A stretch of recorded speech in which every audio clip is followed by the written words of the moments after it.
confortáveis e confortadas quando falam de Deus, mas quando você entra no assunto Jesus, as pessoas parecem que já começam a entrar num campo desconhecido, porque a pessoa de Jesus, ela é pouco conhecida fora do meio cristão evangélico.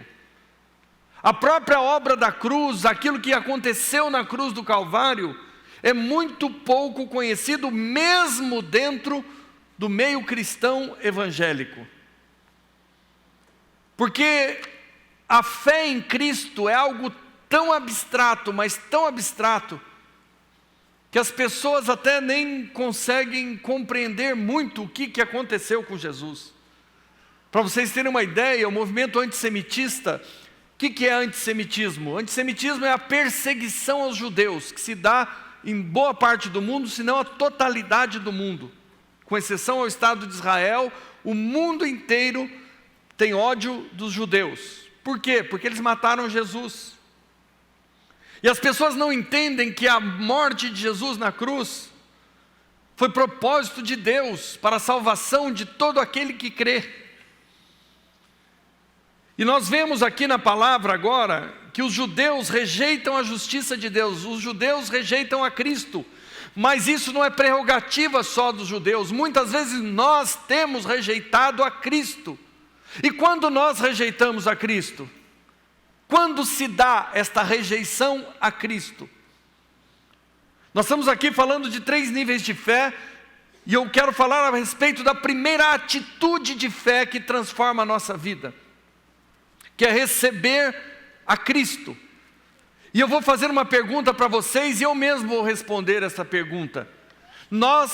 Quando nós rejeitamos a Cristo? Nós rejeitamos a Cristo quando nós escolhemos agir e reagir pela força da nossa própria carne, pela força do meu braço. É comum nós vermos pessoas dizendo: olha, eu fui até determinado ponto, depois disso eu não aguentei, eu gritei, eu xinguei, eu briguei, eu bati, eu feri, eu machuquei. Por quê? Porque eu rejeitei a justiça de Deus, que é Cristo Jesus.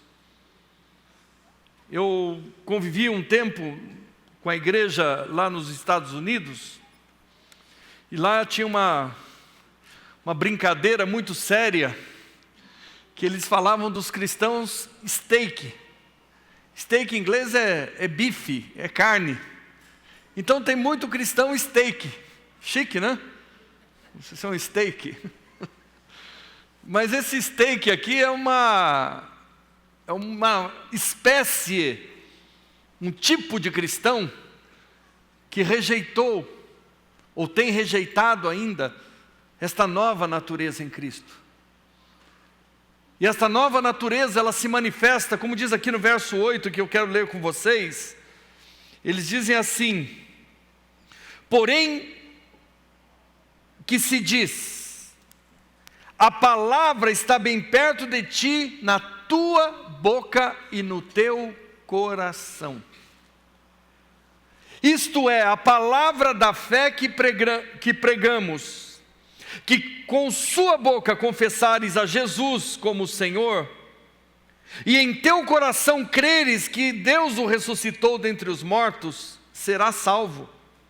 Porque com o coração se crê para a justiça, e com a boca se confessa a respeito da salvação. Porque a Escritura diz: todo aquele que nele crê não será confundido. Pois não há distinção entre o judeu, o grego, o brasileiro, o londrinense, o japonês, o apucaranense, uma vez que o mesmo é o Senhor de todos, rico para com todos os que o invocam. Porque todo aquele que invocar o nome do Senhor será salvo. Como, porém, invocarão aquele a quem não creram? Como crerão de quem nada ouviram? E como ouvirão se não há quem pregue? E como pregarão se não forem enviados? Como está escrito: quão formosos são os pés daqueles que anunciam o Evangelho. O que nós precisamos entender é que nós precisamos crer em Jesus a tal ponto de sermos por Ele transformados. No Evangelho de João, esse mesmo Evangelho que eu citei antes, no capítulo de número 3, verso de número 3, um homem muito religioso, um dos principais da sua religião, que era a religião judaica, vai ter com Jesus e falando coisas boas a respeito de Jesus, dizendo: Jesus, eu sei que tu és mestre vindo da parte de Deus, porque ninguém faz os sinais que o Senhor faz se Deus não for com ele. E Jesus responde àquele homem que tinha dentro da sua religião judaica uma posição elevada, dizendo: se você não nascer de novo, você não vai ver o reino de Deus. E mais um pouquinho para frente, no versículo 6 do capítulo 3 de João, ele diz: e se você não nascer de novo, você não vai entrar no reino de Deus.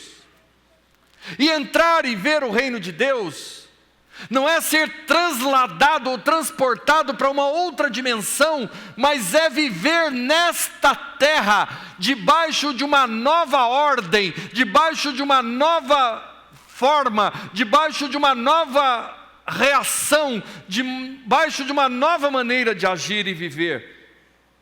Então a primeira coisa que cada um de nós precisa experimentar é o novo nascimento.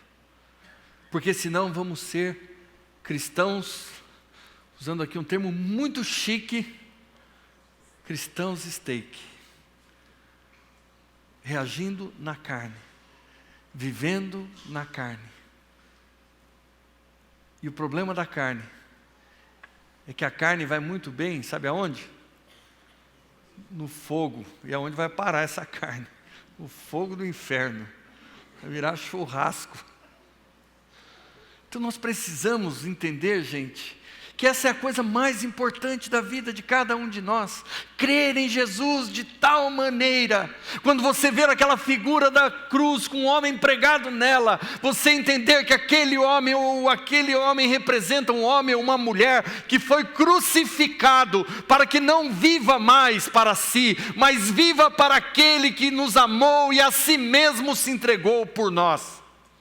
E quando alguém nos ofende, e aliás a ofensa é a maior isca de Satanás.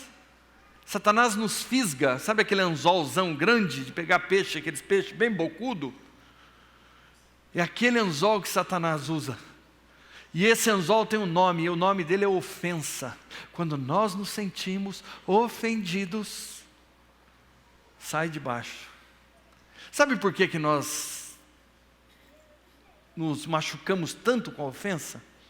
Porque a carne se preocupa muito mais com a reputação do que com o caráter. Ele ofendeu a minha reputação, ele ofendeu a minha pessoazinha, ofendeu euzinho, que na realidade sou tão bom. Na realidade, lá no fundo, às vezes nem tão no fundo, às vezes mais raso, é assim que nós pensamos.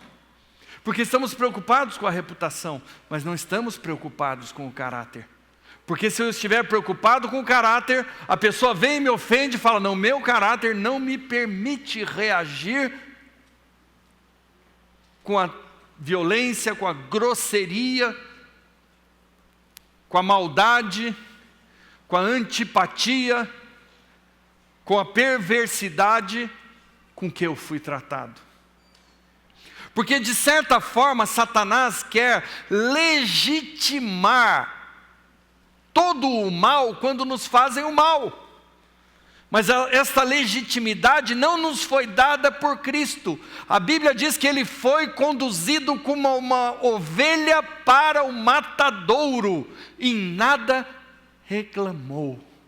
Pelo contrário, ao olhar para os seus executores, Ele dizia: Pai, perdoa-os, eles não sabem o que fazem.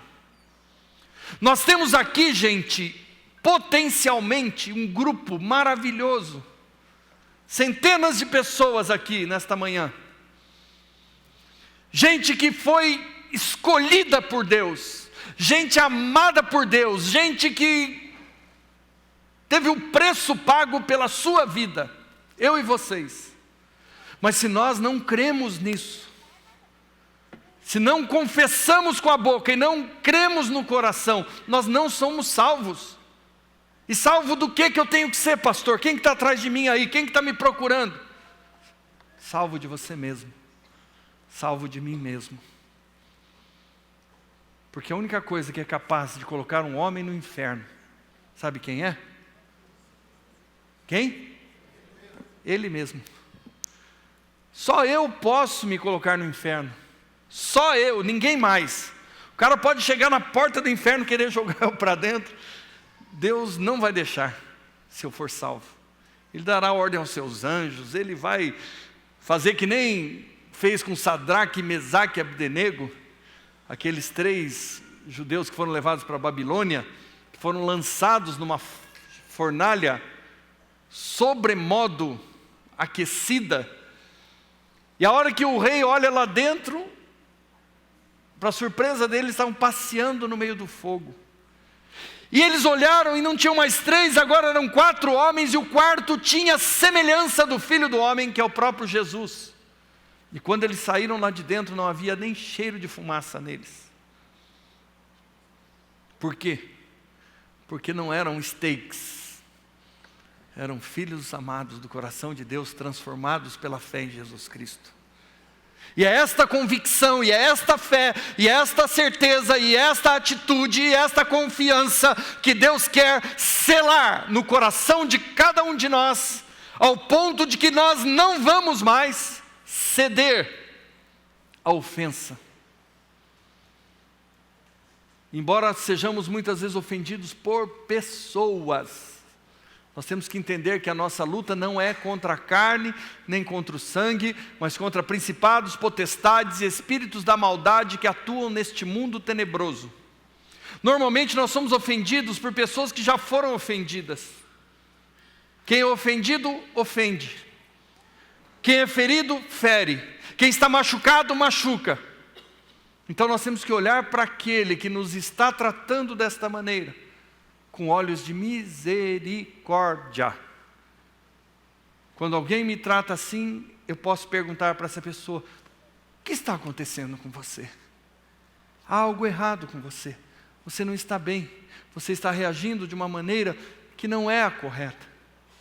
Posso orar por você? Já pensou você fazer isso com quem está te ofendendo? Você já pensou fazer isso com quem está brigando com você? Você vai ficar mais nervoso ainda.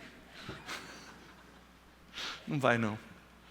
A Bíblia diz que a palavra branda desvia o furor. Água apaga o fogo. Tem gente que joga gasolina na fogueira. Então nós temos armas tão poderosas. A palavra de Deus diz assim: as armas da nossa luta não são carnais, mas são poderosas em Deus para desfazer todas essas coisas. Então o primeiro passo que nós precisamos é nascer de novo, crendo em Jesus. Por que a fé é tão importante, mas tão importante? A fé é a coisa mais importante na vida de uma pessoa. Por quê? Porque é a fé que nos reaproxima de Deus. É a fé que restaura todo o projeto que Deus tinha para o ser humano, que Ele tem para o ser humano, é restaurado pela fé. Não é pelo amor, não é por coisa nenhuma, é pela fé. Porque Deus amou o mundo de tal maneira que enviou o seu Filho, para que todo aquele que nele crê não pereça, mas tenha a vida eterna. Mas a Bíblia diz que pela fé sois salvos. Isso não vem de vós, é dom de Deus. É pela fé. E eu quero que vocês sejam gente de fé, de fé. Eu quero que você seja uma pessoa de muita fé, mas fé na coisa certa. Outro dia eu fiz uma pesquisa aqui, falei: quem crê em Deus? Todo mundo levantou a mão. Mas eu quero dizer uma coisa para vocês, gente, sem querer magoar ninguém. Se nós cremos em Deus, nós precisamos crer da forma certa, e crer em Deus é crer no amor de Deus. E quando nós cremos no amor de Deus, nós não andamos feridos, nós não andamos magoados, nós não andamos amargurados, nós não andamos sentindo-nos injustiçados. Por quê? O homem que teve a maior revelação a respeito deste fato, pelo menos no Novo Testamento, o apóstolo Paulo, ele dizia: todas as coisas cooperam conjuntamente para o bem daqueles que amam a Deus e são chamados segundo o seu propósito. Agora, qual é o contexto que este homem estava vivendo quando escreveu estas coisas? Preso, humilhado, vendo seus irmãos sendo mortos todos os dias, alguns queimados, outros crucificados, outros cerrados ao meio, outros decapitados, outros queimados vivos, e estava confiante em Deus. E eu creio absolutamente que todas essas coisas que eu elenquei aqui como formas de matar pessoas que eram utilizadas pelo Império Romano, ocorrem nos dias de hoje. Só que a gente queima as pessoas sem fogo, queima no olhar assim, ó. Miserável. A gente corta a cabeça das pessoas sem nenhum instrumento cortante. Corta com a língua. E assim por diante. Usa a sua criatividade para criar as comparações com as demais afirmações que eu fiz aqui. Gente, eu estou crendo que Deus vai estar fazendo uma obra linda no nosso coração. Eu estou crendo que Ele está mudando a vida e a família de cada um de nós. Eu estou crendo que Deus está trabalhando e tratando com os filhos que Ele ama, que sou eu e que é você, para que a gente conheça todo o projeto e propósito dEle na nossa vida. Mas às vezes isso dói. É nessa hora que nós temos que crer que Jesus Cristo morreu por cada um de nós, mas que Deus o ressuscitou dentre os mortos. Sabe por quê? Porque se Ele fez isso com Jesus, Ele não vai fazer comigo? Mas o melhor de tudo é que Ele ressuscitou, e eu posso estar só o pó, você pode estar no fundo do poço, você pode estar só o farelo, mas Deus vai levantar você. Deus vai levantar você. Porque o cair é do homem, mas o levantar é de Deus. Talvez tenhamos pessoas aqui nesta hora que estão no processo descendente. O que é o processo descendente? É o processo de queda, descida. Está correndo ladeira abaixo.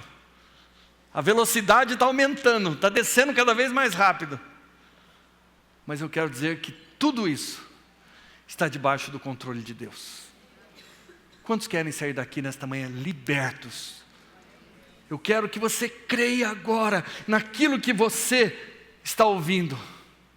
E eu creio que Deus vai libertar-nos. Gente, eu tenho 48 anos, embora não pareça, eu sei que você...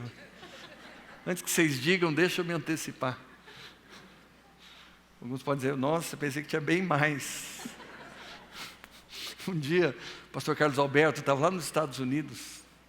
Chegou um português do lado dele e falou: pastor, quantos anos o senhor tem? Ele falou lá, eu falei: nossa, dava bem mais, hein?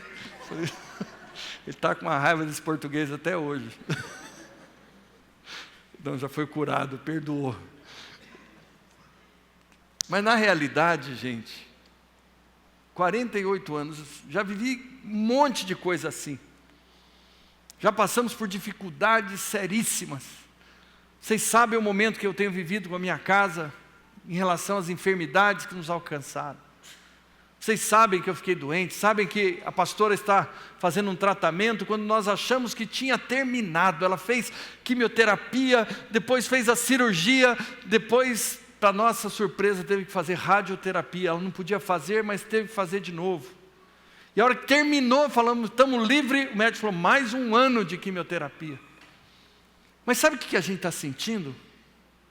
Deus afofando a cama, Deus cuidando, Deus confortando, Deus consolando. Estamos sentindo a presença de Deus. Estamos vendo todos os dias a bondade dEle. E eu quero dizer uma coisa para vocês: não importa o que esteja te acontecendo neste momento, eu quero desafiar você agora a crer. A crer. Deus está no controle. Pare de dar ouvidos a outras vozes que não a de Deus. Daqui a pouco eu vou ensinar você a fazer isso. E comece a crer agora em Jesus. Confessar com a sua boca e crer no seu coração. E você vai ser salvo desta e de qualquer outra situação, circunstância que envolver a sua vida. Amém? Não quero ser chato falando amém toda hora, mas é só para ver se vocês estão acordados. O culto da manhã às vezes é... Outra coisa que eu quero ler com você aqui agora, tem 3 textos que dizem a mesma coisa, Abacuque 2:4, Gálatas 3:11 e Hebreus 10:38. Vamos ler Hebreus 10:38. Hebreus 10:38. Lá no final do Novo Testamento, carta aos Hebreus, capítulo de número 10, verso de número 38. Hebreus 10:38. Gente, roubaram Hebreus da minha Bíblia. Quem foi? Sumiu. Achei. Por isso que eu sou contra a pena de morte. Hebreus 10:38.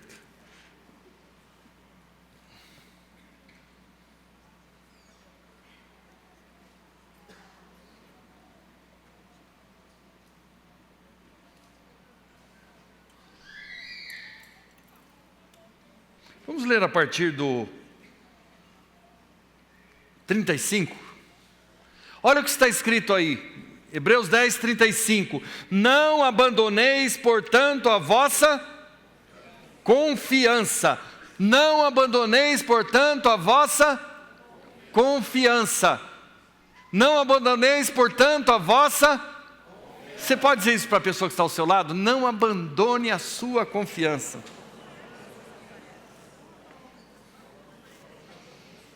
E olha o que está escrito na sequência. Com efeito, tendes necessidade de perseverança. Gente, vocês perceberam alguma coisa nesse texto ou não? Ele fala que não é para abandonar a confiança, mas agora ele exorta e diz, mas você tem uma necessidade. Você já tem confiança, mas você precisa de mais uma coisa. Qual é? Perseverança. Por quê? Porque às vezes eu confio, mas eu confio só até determinado momento. Eu confio só até o médico dar o diagnóstico. Não, mas o médico falou, ele vai morrer. Não, gente, calma, calma. Continua crendo. Você lembra da história de Jairo, o principal da sinagoga, que foi atrás de Jesus, quando Jesus estava andando no meio da multidão ou não? Lembra? A menina, filha de Jairo, estava morrendo em casa.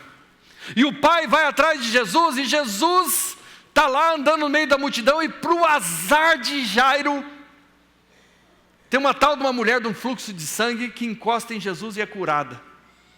E se essa mulher não aparece no caminho de Jesus, tinha dado tempo de salvar a filha de Jairo. Ela não tinha morrido se não fosse aquela mulher.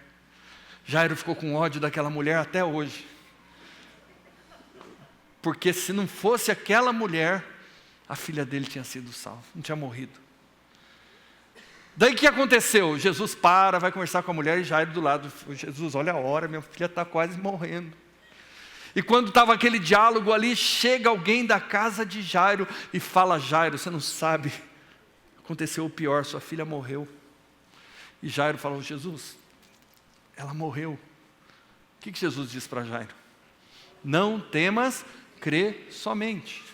E daí Jairo acalmou, né? Falou, já não tenho mais nada a perder, porque o que eu tinha a perder, já perdi. Morreu. E aí ele espera. Daí Jesus fala com a mulher, cura a mulher, manda a mulher embora, fala, tua fé te curou, tal. Agora, Jairo, vamos para tua casa. Chegou na casa de Jairo, já tinham reunido a turma para chorar. A Bíblia diz que estava cheio de choradeira lá dentro, aquelas mulheres profissionais que estão chorando. Tem umas que choram amadora, choradeira amadora, mas tem profissional também.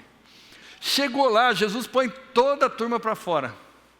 Aí Jairo começa a falar, olha, a menina morreu, foi tal hora. Ela falou, ela não morreu não, ela está dormindo. E Jesus toma na mão da menina e levanta a menina. E fala, agora, deem alimento para ela, alimentem-a. Por que eu estou dizendo isso para vocês? Porque esse texto, ele diz assim, olha, ele diz assim, não abandoneis, portanto, a vossa confiança. Ou seja, você tem confiança. Você está falando que não é para abandonar, é porque você tem. No entanto, necessitais de perseverança. O que salvou aquela menina, filha de Jairo, um dos principais da sinagoga, não foi a confiança, mas foi a perseverança. Às vezes nós temos confiança, mas falhamos na hora de ter perseverança. Eu achei que Deus ia me dar, eu tive tanta fé, eu tive tanta convicção, e não aconteceu nada. Já acabou a sua vida ou não? Você já morreu, foi enterrado, sepultado? Então espera, ainda não chegou a hora. Ele fala, olha, não abandona a confiança, mas você tem necessidade de perseverança, porque vai acontecer. Vai acontecer. Vai acontecer. E não tem coisa mais difícil para o ser humano que esperar, não é verdade? Ou trem difícil. Você tem que esperar, é um martírio. Mas essa espera, ela está embutida num tempo, num propósito que Deus está preparando o seu coração. Deus está preparando o seu coração, mas Deus não vai fazer, Ele vai, calma, mas Ele está preparando o seu coração, mas Ele não vai fazer, vai, calma, mas Ele está preparando o seu coração, mas Ele não vai fazer, vai, calma, eu já falei, calma. Ele vai fazer, aliás, Ele já está fazendo. Ele está preparando a sua vida. Ele está preparando a minha vida. Que dia que vai curar? Não sei, mas eu sei que vai curar. Que dia que Ele vai trazer a provisão? Não sei, mas a provisão vem. E Ele continua dizendo assim, com efeito tendes necessidade de perseverança, porque havendo feito a vontade de Deus. O que é a vontade de Deus, gente?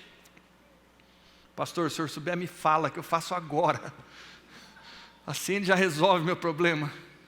A vontade de Deus, ela está escrita na Bíblia, de Gênesis a Apocalipse. A vontade de Deus é transformar o nosso coração. Feito a vontade de Deus, alcanceis a promessa. Porque ainda dentro de pouco tempo, aquele que vem virá e não tardará. Por isso a coisa mais importante é transformar o nosso coração. Sabe por quê? Porque aquele que vem, que há de vir, virá e não tardará. Então às vezes a gente acha que o mais importante é alcançar os objetivos da nossa vida, o mais importante é alcançar os alvos da nossa vida, o mais importante é eu me livrar dos problemas da minha vida, quando o mais importante é fazer a vontade de Deus. E olha o que ele conclui dizendo aqui: se retroceder, nele não se compraz a minha alma. E olha o que ele conclui no verso 39, porém, não somos dos que retrocedem para a perdição, somos entretanto os da fé para a conservação da alma, porque está escrito, o justo viverá da fé. O justo viverá da fé. A primeira vez que essa palavra foi dita, aliás, eu acho que é a primeira vez que você vê a palavra fé no Velho Testamento, e única vez, eu não achei outra. Você encontra a palavra crer, mas a palavra fé você só encontra lá em Abacuque, capítulo de número 2, pelo menos na minha tradução. Abacuque 2,4, que diz, pela primeira vez, o justo viverá da fé. Paulo escrevendo aos Gálatas, no capítulo de número 3, verso 11, diz, o justo viverá da fé. E no versículo, no livro de Hebreus também, o justo viverá da fé. Então a segunda coisa que nós precisamos agora, das três que eu vou ministrar a vocês nesta manhã, a primeira é nascer de novo. A segunda, depois quem nasceu, o que acontece com quem nasce? Próximo passo, viver. Quem não nasceu não vive, sabia? E quem morreu também não vive. Então, eu nasci. Depois de eu nascer, qual é a minha responsabilidade agora? Viver. Você pode falar assim, viver. Então, primeiro passo, nascer. Segundo passo, viver. Então eu tenho, e o viver da fé é esse roteirinho que eu li para vocês aqui, não abandonar a nossa esperança, a nossa confiança. E nós precisamos de perseverança. E assim nós vamos viver da fé. Confiança e perseverança nos levam a viver. E viver é um ato contínuo, não é um momento. Então, se você tem confiança, eu criei tanto que meu marido ia mudar, que minha mulher ia mudar, que meus filhos iam mudar, que não ia dar errado a coisa e deu errado. Você já morreu ou não? Se você estiver vivo ainda, e estiver me ouvindo agora, entenda, nós precisamos viver. E viver é ato contínuo.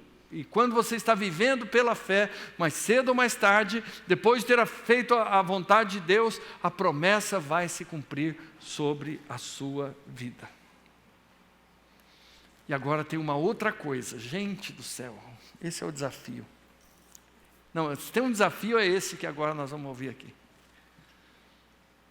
Eu quero abrir com vocês o texto de Romanos, capítulo de número 6, verso de número 4. Carta de Paulo aos Romanos, capítulo de número 6, verso 4. A coisa está esquentando aqui. Começou com o desafio de nascer de novo.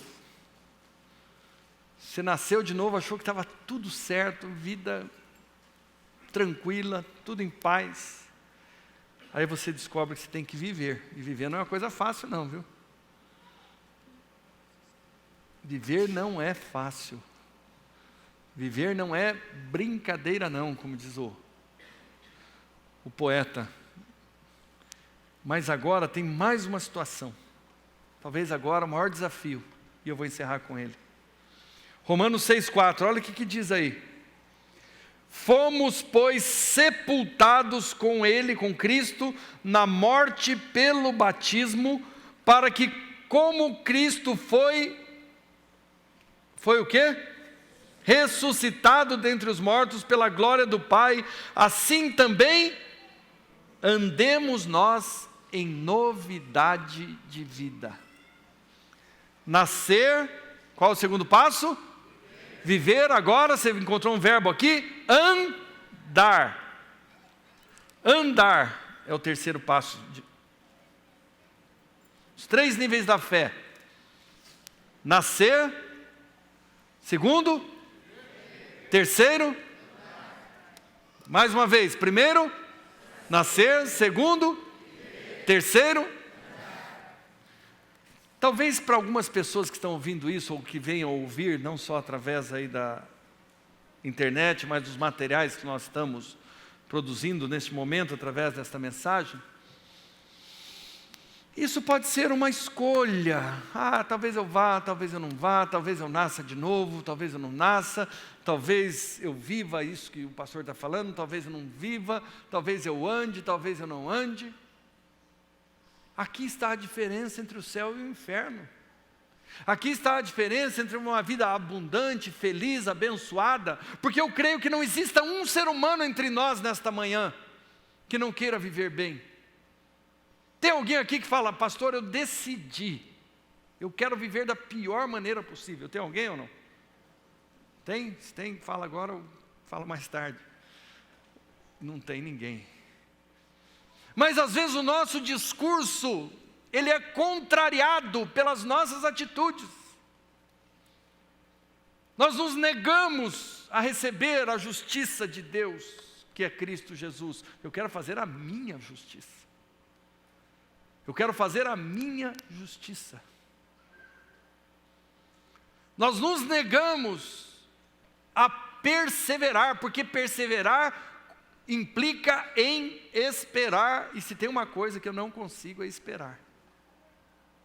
Quantos aqui assistiram aquele filme Shrek? Vocês lembram do burro do Shrek ou não? Está chegando? Já chegou? Está chegando? Já chegou? Qualquer semelhança com fatos reais é mera coincidência.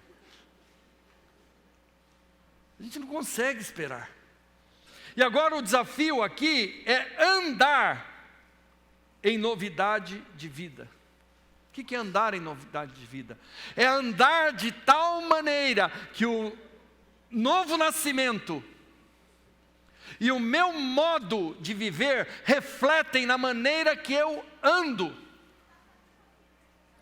Refletem na maneira que eu me porto, refletem na maneira com que eu me relaciono. Tudo isso é o andar. Nascer, viver e andar. Então ele diz assim, que Cristo nos ressuscitou, Cristo foi ressuscitado dentre os mortos pela glória de Deus Pai, assim também nós andemos em novidade de vida. Verso 5, por quê?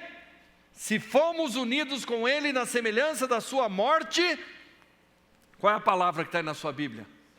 Certamente o seremos também na semelhança da sua ressurreição, sabendo isto. Olha aqui, gente, pelo amor de Deus. Sabendo isso que foi crucificado com Ele o nosso velho homem. Para quê? Para que o corpo do pecado seja desfeito e não sirvamos mais ao pecado como escravos. Porque quem morreu está justificado do pecado. Ora, se já morremos com Cristo, cremos que também com Ele viveremos. Sabedores de que, havendo Cristo ressuscitado dentre os mortos, já não morre, a morte já não tem domínio sobre ele, e também não tem domínio sobre aqueles que nasceram de novo.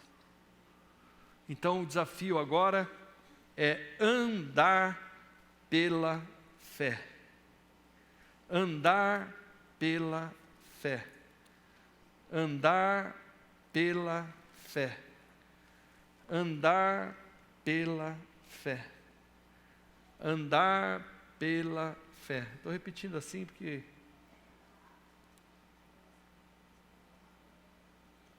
nós precisamos, gente, entender que isso é vida cristã. É assim que ela se processa em nossa vida. Aquele que nasceu deve viver, deve andar pela fé, e sabendo que é Deus quem cuida da nossa vida. Tem um texto na Bíblia, muito conhecido de todos nós, que é Mateus 6,33. Alguém se lembra o que diz esse texto ou não? Buscai, pois, o reino de Deus e a sua justiça, e as demais coisas serão, e essas coisas serão acrescentadas. O que eu acho interessante nesse texto de Mateus, vamos ler juntos? Abre aí a sua Bíblia, eu queria só explicar uma coisa para você, já estou terminando aqui. Mateus 6,33.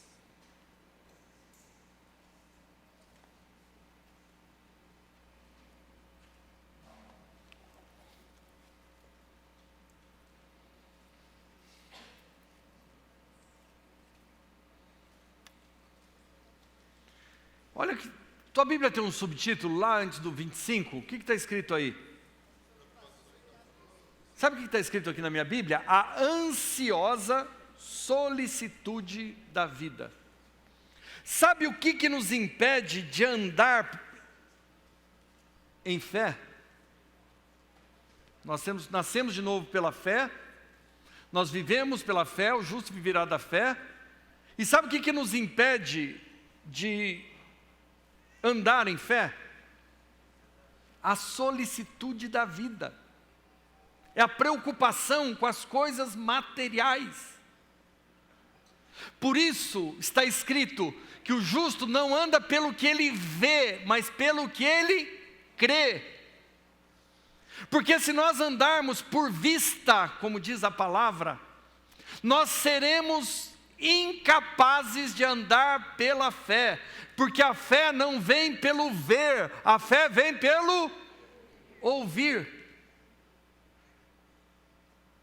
A ansiedade vem pelo ver, a fé vem pelo ouvir. E esse texto ele trata basicamente da ansiosa solicitude da vida. E a ansiosa solicitude da vida é o que nos impede de andar por fé. Porque nós olhamos, mas não ouvimos. E o que nós vemos anula o que nós ouvimos. Você se lembra lá da irmã de Lázaro? Ela tinha ouvido falar a respeito da ressurreição, do poder de Jesus, sabia quem era Jesus. Mas quando ela encontra Jesus, falou: se o Senhor tivesse aqui, ele não tinha morrido. E mesmo quando ele falou a respeito da ressurreição dos mortos, ela achou que era nos últimos dias, porque aquilo que ela tinha visto com seus olhos, viu o seu irmão morrer, viu as coisas acabarem, viu o problema, viu a luta, viu a ansiedade, viu a angústia, anulou tudo que ela ouviu. E só consegue andar por fé quem consegue ser dirigido pelo que ouve. E esse texto, ele diz aqui, fala a respeito das aves dos céus, fala a respeito dos lírios do campo. E ele diz assim, verso 30 de Mateus 6. Ora, se Deus veste assim a erva do campo, que hoje existe, amanhã é lançada pelo fogo, quanto mais a vós outros homens de pequena fé.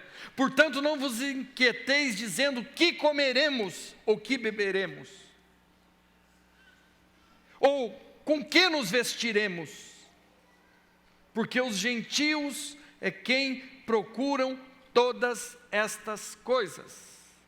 Gentil aqui ainda era tratado de modo diferente. Gentil é quem não era judeu. Quem não era judeu era gentio. E o evangelho ainda não tinha chegado aos gentios. E ele continua dizendo assim: pois o vosso Pai Celeste sabe que necessitais de todas elas. Gente, vocês querem coisa mais difícil do que isso?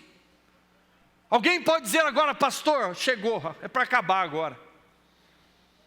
Eu vou ter que crer que o meu Pai do céu sabe quais são as minhas necessidades, e eu vou ter que descansar nesse fato, e eu vou ter que andar apesar disso, apesar de estar vendo o mundo desabar, apesar de estar vendo a minha casa cair, apesar de estar vendo minha empresa sucumbir, eu vou ter que continuar crendo e andar por fé. É exatamente isso que a palavra está falando. É exatamente isso que Deus está dizendo. É exatamente isso que Ele está falando com você e comigo nesta manhã. E Ele diz assim no verso 33 agora: buscai, pois, em primeiro lugar o reino de Deus e a sua justiça, e todas essas coisas vos serão acrescentadas. Eu tenho um amigo que está passando por algumas lutas, e esses dias ele falou para mim assim: eu nunca orei tanto na minha vida, eu nunca jejuei tanto na minha vida. E ele estava louvando a Deus por isso. Por quê? Porque a dificuldade bateu a porta e ele obedeceu a palavra. Ele foi buscar a Deus. Ele parou, viu, a coisa não tem solução, está feia, está difícil. Eu vou deixar aí, fica aí só um pouquinho, viu? Não piora não. Mas agora eu vou buscar a Deus, eu vou orar, eu vou jejuar. Agora isso só funciona para quem nasceu de novo. Isso só funciona para quem está vivo para Deus. Na hora da luta, não se desespera, não blasfema, não abre a boca para trazer mais desgraça. Não, deu tudo errado, não tem jeito, está destruído, está acabado, está arruinado, e Deus se esqueceu de mim, Deus não me ama. Nós estamos falando de algo capaz de transformar a vida de cada um de nós nesta manhã. Nós estamos falando de como o milagre acontece. Nós estamos falando de saídas e soluções palpáveis e reais. Mas tem que ser pela fé. Tem que ser pela fé. Tem que ser pela fé. Fé é você enxergar o invisível. É acreditar no inacreditável. E é receber o impossível.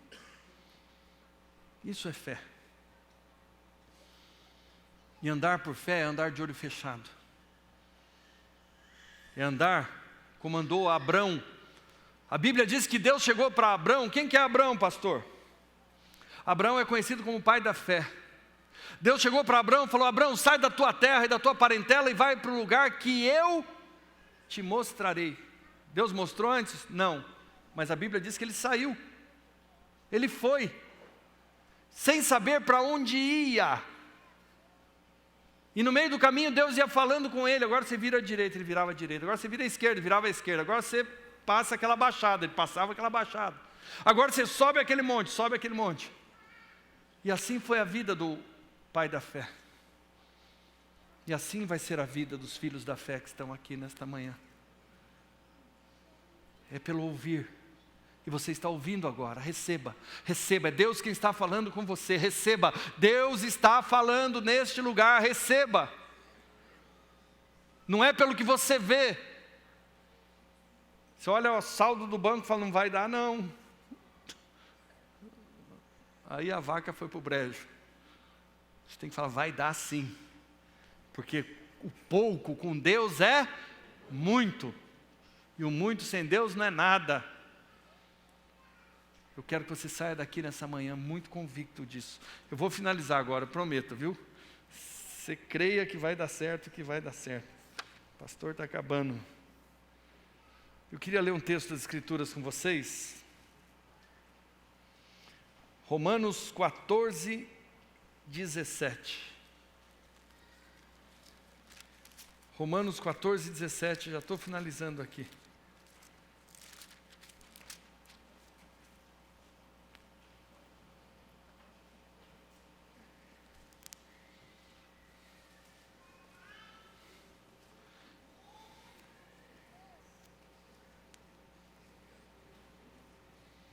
Romanos 14, 17, está escrito aí, o quê?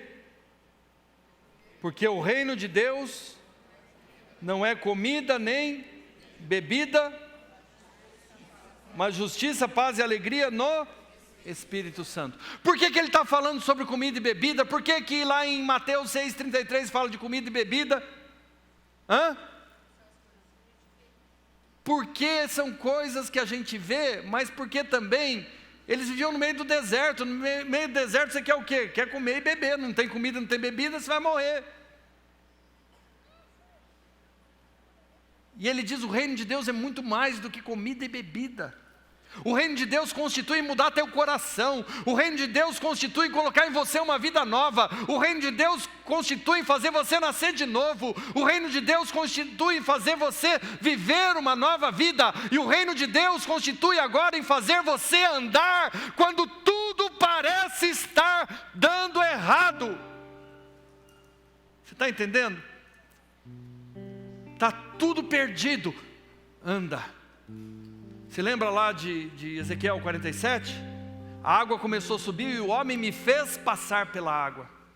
E aí subiu a altura do meu joelho e o homem me fez passar pela água. E aí subiu a altura do meu lombo e o homem me fez passar pela água.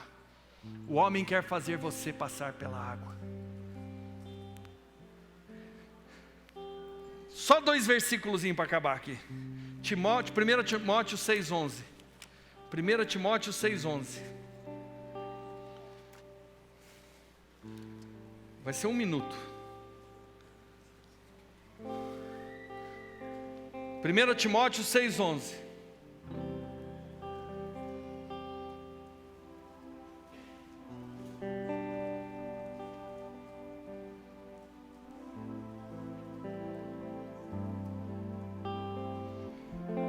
Olha o que Paulo escreve a Timóteo: tu, porém, ó homem de Deus, tu, porém, ó mulher de Deus, foge destas coisas, segue a justiça, a piedade, a fé, o amor, a constância e a mansidão, combate o bom combate da fé, toma posse da vida eterna, para a qual fostes chamados, e de que fizeste boa confissão perante muitas testemunhas. Ó homem de Deus, ó mulher de Deus, toma posse da vida eterna, da qual também foste chamados. Combate o bom combate da fé. E finalizando em 2 Timóteo 4:7, o que Paulo diz?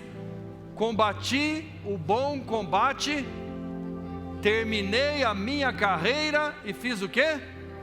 Guardei a minha fé. Eu quero orar com você. Nascer, viver e... Querido, nós não podemos fazer nada sem fé.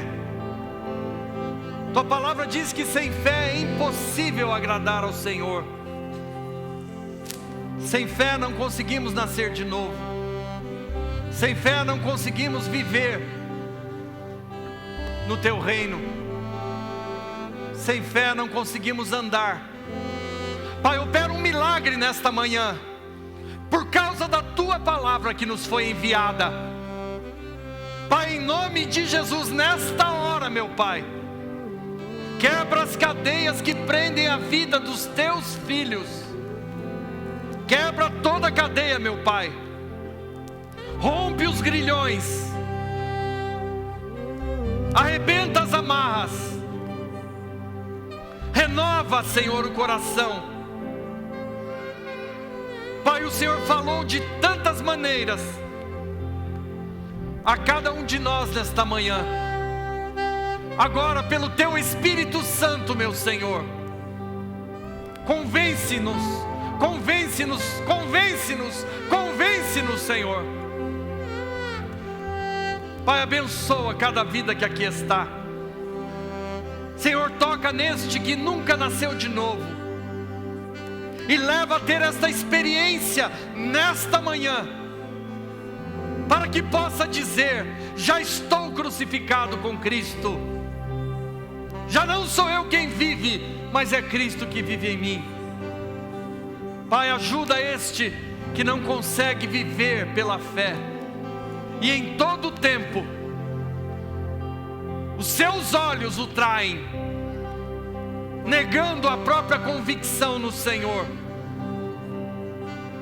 Fecha os nossos olhos para aquilo que nos tem desviado do Teu caminho, e dá-nos ouvir a Tua voz, porque está escrito: a fé vem pelo ouvir, e ouvir pela palavra de Deus. E ajuda-nos a andar por fé, meu Pai, assim como andou Abraão, quando o Senhor disse: sai da tua terra, da tua parentela, e foi, sem saber para onde ia. Ajuda-nos a andar como andou Moisés no meio do deserto. Continuou andando, certo de que o Senhor tinha promessas que se cumpririam na sua vida e na vida do seu povo. E Senhor, perdoa-nos hoje. Perdoa-nos, Senhor, pelo nosso pecado, pela nossa incredulidade.